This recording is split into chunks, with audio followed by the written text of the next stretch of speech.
Hey guys, welcome back to the social life. Of course, it looks a little bit different today because we are actually at home. I'm your host, Stephanie.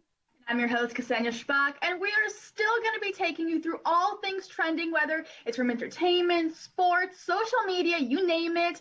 We are sticking to community guidelines, so we're staying at home, we're self-isolating, but we are still here for you and keeping you in all things trending. So you might be wondering what we're using. We are using something called Zoom, and Zoom is actually one of the apps you might want to download if you are in isolation at home and in quarantine, because with Zoom, you can actually connect with a bunch of people. And I don't know if you knew this, but you can connect with up to 100 people on Zoom with the free account. So imagine there's Steph and I, and then we still had a bunch of friends on the line.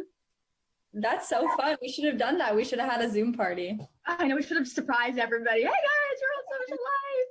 So yeah, you can have up to 100 people. And if you actually want to buy the premium account, you can have up to 1,000, which might be a lot. I don't think I personally know 1,000 people, but this is great if you're celebrating a birthday. And we know right now we can't really go out. We can't go to a restaurant. You can't have people over, but you can see them on video. If, of course, I believe a lot of people are using Zoom for work. They're great for work calls, except the only catch with the free version is calls can only last up to 40 minutes. So you gotta be a little bit careful. Now, the next one, Steph, I know you're a fan of Netflix. Absolutely. You watch a lot. So there's an app called Netflix Party. This is a great app, and the only two things you need is, of course, Netflix and the Google Chrome extension. So it lets you connect with all your friends. You just need to send them a link, and then you can watch the exact same show or the exact same movie, and you can chat on the side. And you can talk about the movie and react together. So it's almost like maybe you're at the movie theater or you're together, but you're not really, but you can still react. So that's kind of nice, right? Yeah, that's great. I want to try that. It sounds so much fun. I know, we should. You know what? We should try it probably this week, and then we'll let people know how it goes. Yeah. And of course, my favorite, when you're stuck at home, and you have nothing to do, why not learn a new language? Duolingo is the perfect app for that, because you can learn they probably have all the languages available, and it's so fun. It's so easy. All you gotta do is download the app. I have the app, and there's a bunch of quick lessons that build skills over time. It's free. They even have stories. So I was trying to learn Spanish, so I downloaded Duolingo, and then instead of going through the lessons, because I kind of know the basic Spanish, so I did and you can't really skip levels. So I went to the stories, and their stories are so fun because they're interactive, and they still train and teach your vocabulary, your comprehension, your writing skills, and it's kind of like a game, this app. So if you get something wrong, you lose a life.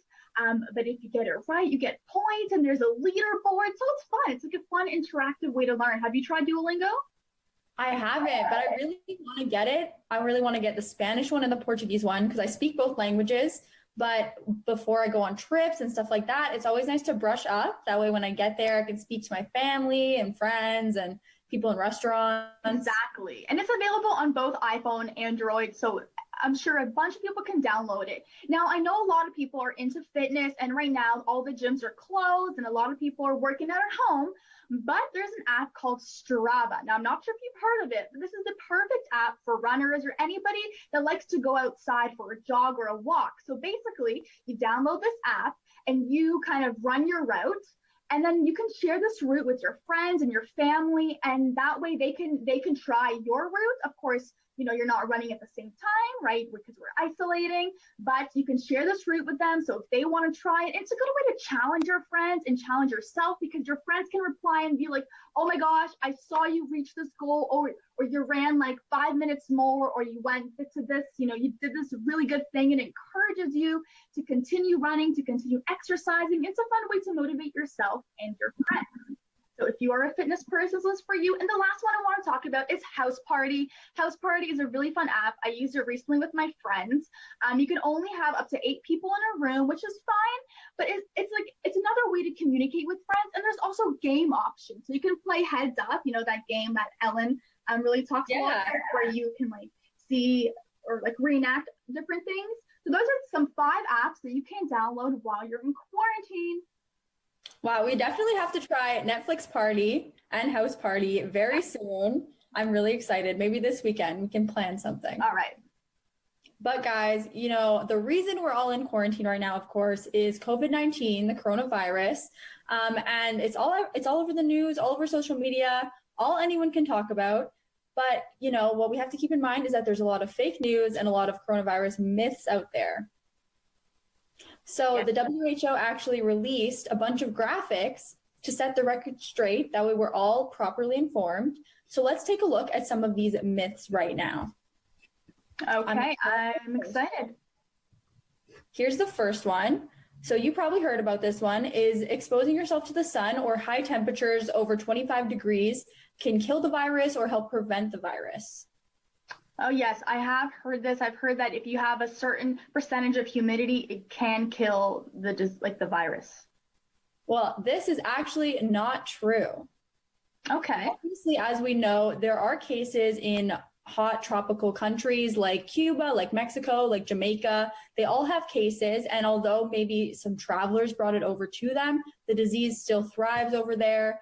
It's still living. They still have cases. So the WHO wants you to know that no matter what kind of climate you live in, you still have to wash your hands, you still have to self-isolate and protect yourself. Okay, let's go to the next one. Let's check out the next one. Here's number 2. This one is being able to hold your breath for 10 seconds without coughing or feeling discomfort means that you're free of the virus or any other lung disease. Yes, I have seen this all over Twitter, and I've also seen a lot of people write like, oh, a doctor in this region has recommended that if you can do this, that means you do not have coronavirus. Yes. So actually, they say that you shouldn't do this. It can actually be dangerous because if you have corona and you're trying to hold your breath, it causes shortness of breath. So it can actually cause like more tightness in your chest and you'll have a breathing issue. And they say that there's no way of confirming that you have the disease by doing this test. So you should just, if you have symptoms, go seek medical attention or call in the number and get tested because a laboratory test is the only actual way you can confirm. Right. Okay. The next myth here is that drinking alcohol prevents the virus or can kill the virus. So the WHO wants to say that they do not support you frequently drinking or excessively drinking alcohol. And obviously it can increase your risk of other health problems. So you should not use that as a prevention method, maybe as a stress relief, but definitely not as a method to prevent corona. Okay, but go light on the booze. Go light. Have a glass of wine, relax in quarantine, but let's not go crazy, guys. Here is the next one. The next myth is that hand dryers can kill the new coronavirus. Oh, I've never heard that. Wow. I hadn't heard this one, but when I looked it up, it was all over the internet. So okay. People believe this myth. So no, they are not effective in killing the virus. I think the reason that this became a myth is because there is all this information about washing your hands properly. And one of the steps is to dry your hands properly and make sure your hands are very well dried before you leave the restroom or finish washing them. So that is very important to stop the spread. But the dryer actually does not have an effect at all at killing the virus. It just is going to properly dry your hands. Okay. And what's the last one? The last one is that ultraviolet light is a good way to disinfect and kill viruses, which it is, but they do not recommend using it on their skin. There are lots of these Amazon products that are great that you can use to clean your electronics. You can leave your phone in these ultraviolet light lamps or under them, and it will disinfect it. But you shouldn't put your hands under it or your face under it because it can cause radiation and skin irritation. So they just said, make sure you wash your hands, and that is the best method of prevention. Okay, quite interesting. I hope everybody learns a little something. But right now, let's throw to our tech correspondent, Taryn, and see what he has in store for us today. Hey Social Life, my name is Taryn and I am this week's tech correspondent. Today I wanted to showcase to you guys my favorite 4K TV on the market today, and it's actually the best selling TV on Amazon to this date for the past couple of years. It's the TCL 50-inch 4K smart TV for only $379.99 Canadian, which makes it one of the cheapest 4K TVs you can buy today. You get a 50-inch 4K panel with a resolution of 3840 by 2160. In my opinion, it looks really good. When you stream 4K content from Netflix or YouTube, it's stunning. This is thanks to the actual display itself. It houses a VA LCD panel, has entry-level HDR10 support, 8-bit color depth with FRC, and the TV is directly backlit. I know this might sound confusing, just understand it produces a beautiful image because of these features. Additionally, I'm not disappointed at all with how the TV looks in my living room. I've actually gotten a lot of compliments before on how nice it is, which is surprising because it's not the most modern looking TV on the market. I mean, look at these bezels. They are there, but honestly, you don't notice them too much. It is supported by 2 separate legs that give it a more elegant look. As for ports, it houses a variety including HDMI, cable, USB, and even an Ethernet port. The Ethernet port is awesome if you can directly connect to your router or modem. It pretty much guarantees you'll be playing back video at the highest quality if you do happen to struggle with reliable Wi-Fi in your home. In terms of the operating system, it has Roku built into the TV. The UI is laid out similar to your cell phone with just a bunch of apps on screen. You can stream a variety of different channels and content on here, ranging from your Netflixes, your Hulus, and YouTubes of the world. It comes with a remote that you can control the TV with, but I've always opted to use my smartphone instead. It's more convenient and it's just downright awesome to do. And there you have it, a total buy for anybody looking to purchase a TV in the next few months. Thank you guys so much for tuning in. Let's bring it back to Stephanie and Ksenia on Social Life. Thanks again so much, Taryn, for sending those in.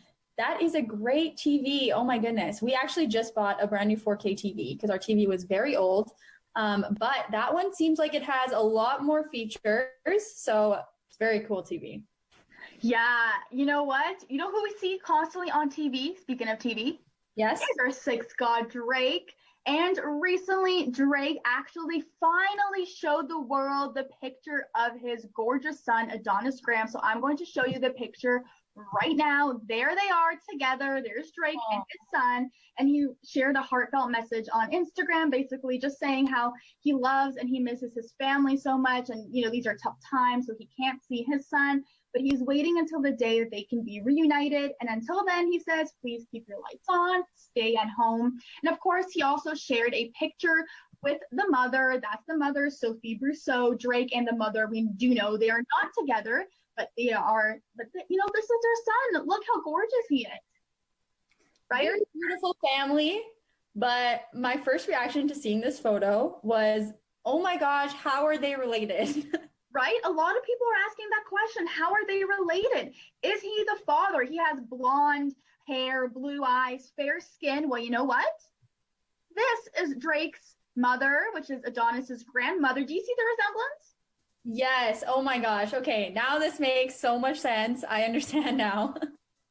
Yes, and then when Sophie heard that, you know, people were making fun online and saying that he's not the father, she posted this picture as a joke. They all have blonde hair, saying, of course, they are related, they are family. So we're all super excited that they share that photo. It's very cute to see, and I hope Drake is going to keep sharing more photos as he's growing. Me too. Adorable baby. They're such a beautiful family. Even though they're not together, they're obviously co-parenting their son. So it's lovely to see. And he looks just like the grandma. So it's very cute. So guys, there is a resemblance. Don't go hating on Instagram. Don't go asking him for the paternity test. I think it's real. But guys, don't go anywhere because we're going to be right back after this break.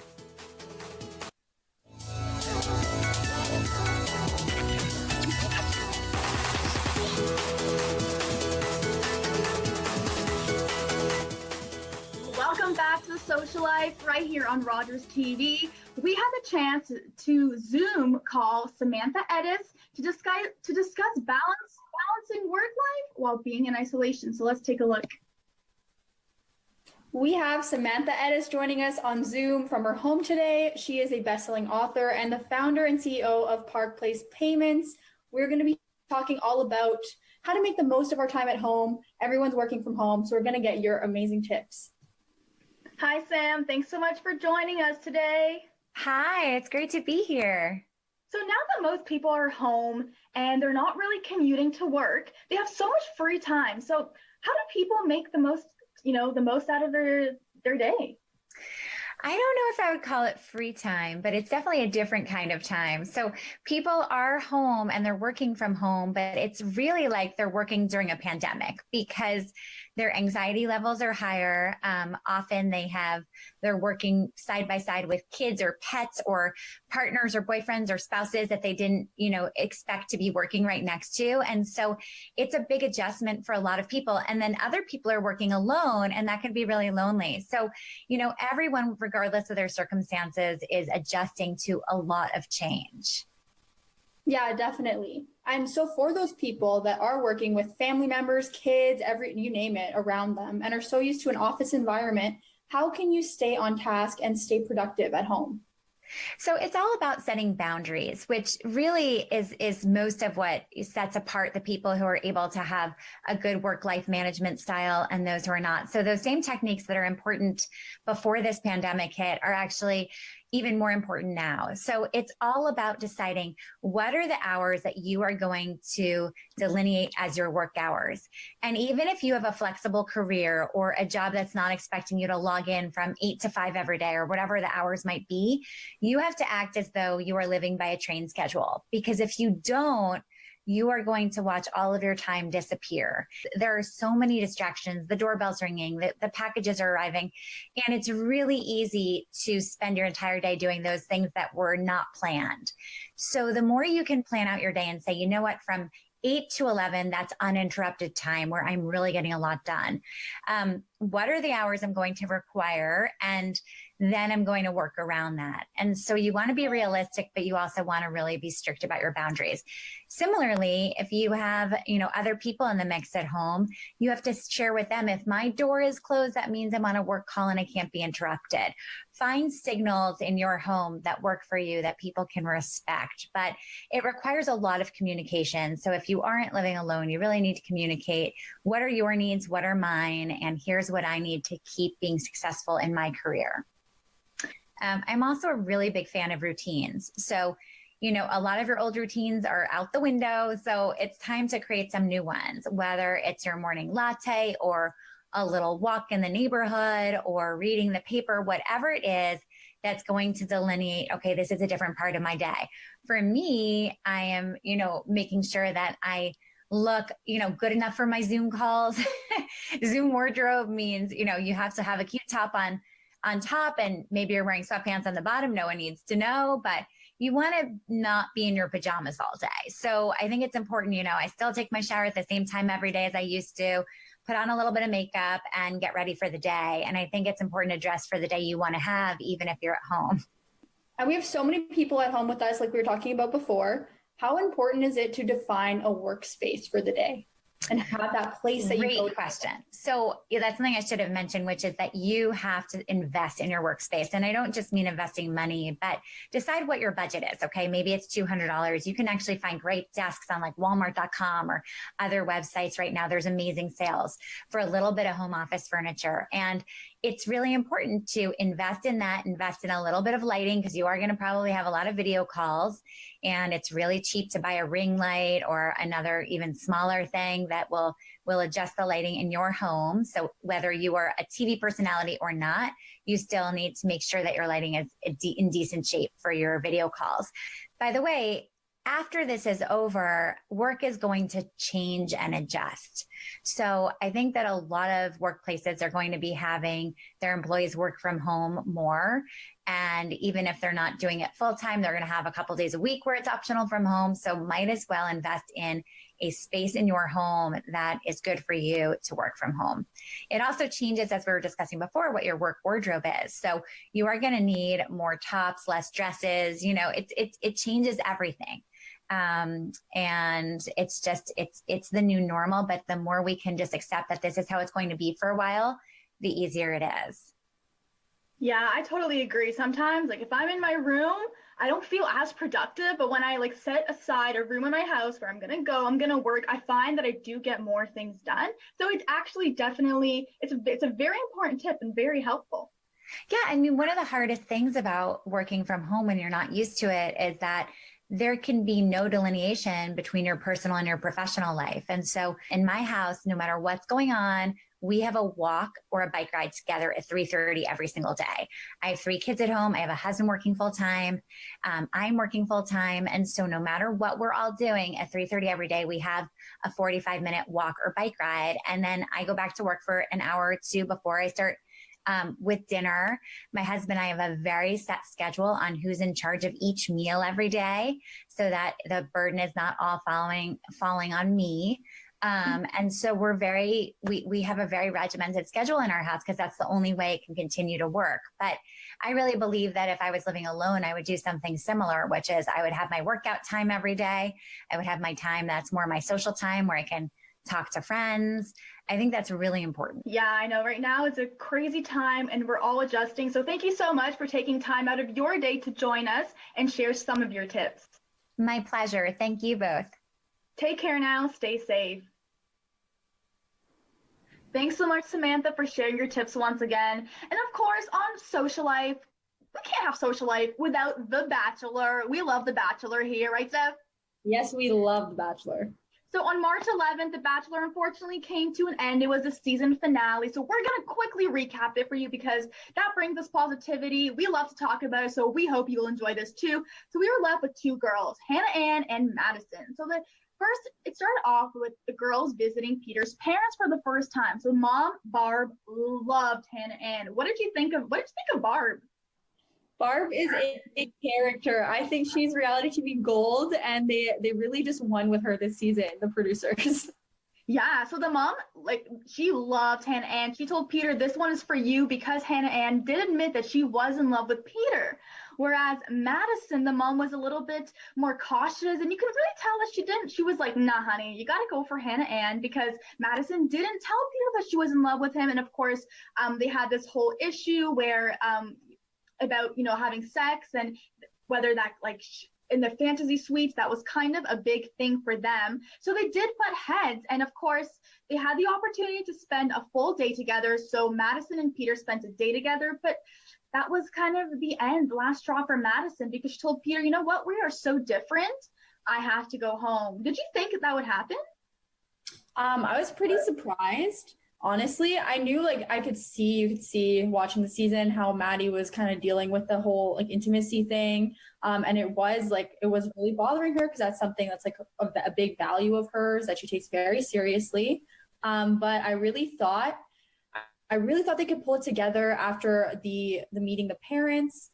But obviously that didn't go so well. So then I could see her having more doubts, being like, okay, there's all these issues. We are so different, like his family was expressing to her. And the parents clearly don't like me, which never makes you feel good coming in from them.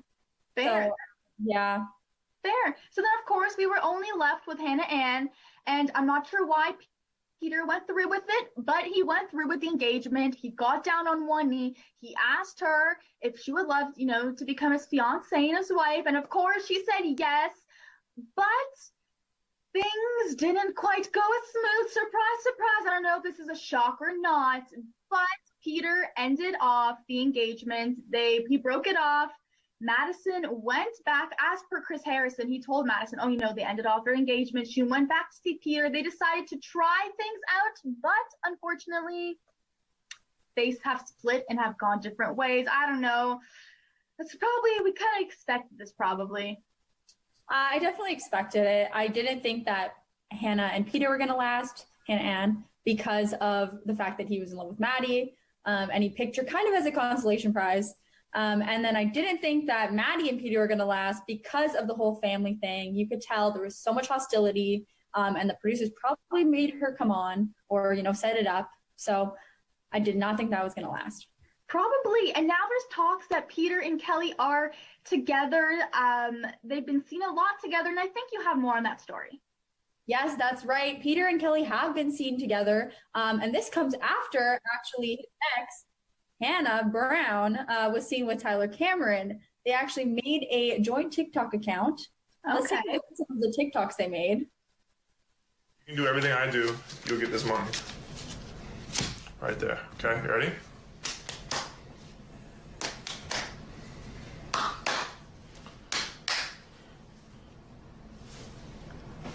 Okay, interesting. Yep. So they actually made a whole account called the Quarantine Crew, and it's Tyler and all of his friends. She was quarantining at his house in Florida with him. Oh. So clearly they're back together or something. And as the story goes, Peter saw this account because it's all over the internet. This was not supposed to happen. I'll go to see Kelly. They make their own TikToks. Let's look at that.